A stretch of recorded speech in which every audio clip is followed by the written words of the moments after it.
Please open in your learning workbook to page 111 and read along as we learn together. Multiply radical expressions.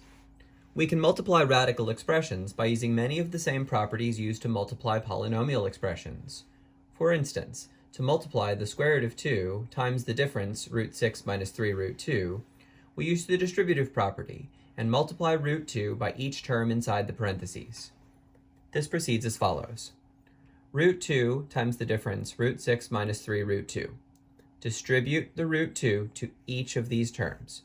So we have a root 2 times a root 6 minus a root 2 times a 3 root 2.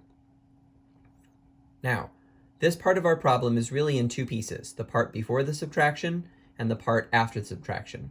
Let's focus on one part at a time. Let's focus on root 2 times root 6. According to the product rule for radicals, two radicals with the same index can be combined into a single radical. So root 2 times root 6 becomes root 2 times 6. You're tempted to write 2 times 6 as a 12, but knowing that we need to simplify the radical, we should break numbers down smaller instead of making them bigger. So rewrite that 6 as a 2 times 3.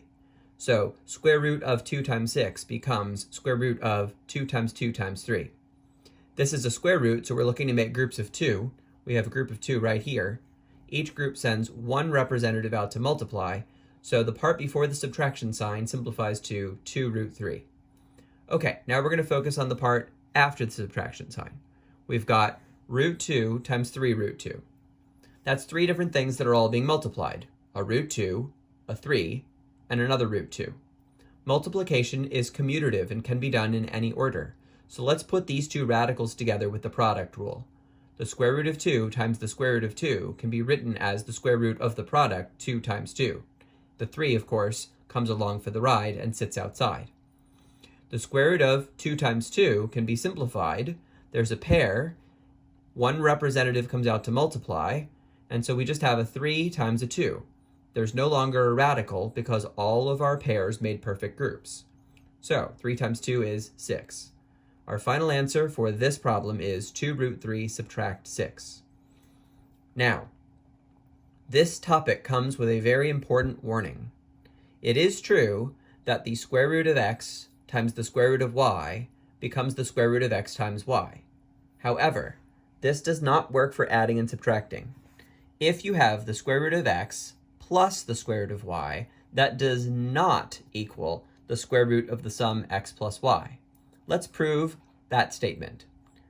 If this was to be true, then it would need to be true for all values of x and y. So let's replace x and y consistently with some numbers. Everywhere we see an x, let's put a 9. And everywhere we see a y, let's put a 16 and see what happens. On the left, we would have the square root of 9 plus the square root of 16. The square root of 9 is 3, the square root of 16 is 4, and 3 plus 4 is 7. On the right, we would have the square root of the sum 9 plus 16. Well, 9 plus 16 is 25, and the square root of 25 is 5.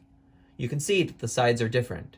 Since 7 does not equal 5, that proves that the square root of x plus the square root of y does not equal the square root of the sum x plus y. Similarly, the square root of x minus the square root of y does not equal the square root of the difference x minus y. It does not work for adding and subtracting, but it does work for multiplying and dividing, as we learned previously. The names of those rules are the product rule for radicals and the quotient rule for radicals, and we learned both of those rules in a previous video. Let's look at them very briefly. The product rule for radicals says the nth root of a times the nth root of b equals the nth root of the product ab. These two radicals can be combined. The quotient rule for radicals says the nth root of a divided by the nth root of b equals the nth root of the fraction a over b. These two radicals can be combined. So, what's the pattern? Two radicals can be combined if they are being multiplied or divided. However, they cannot be combined if they are being added or subtracted.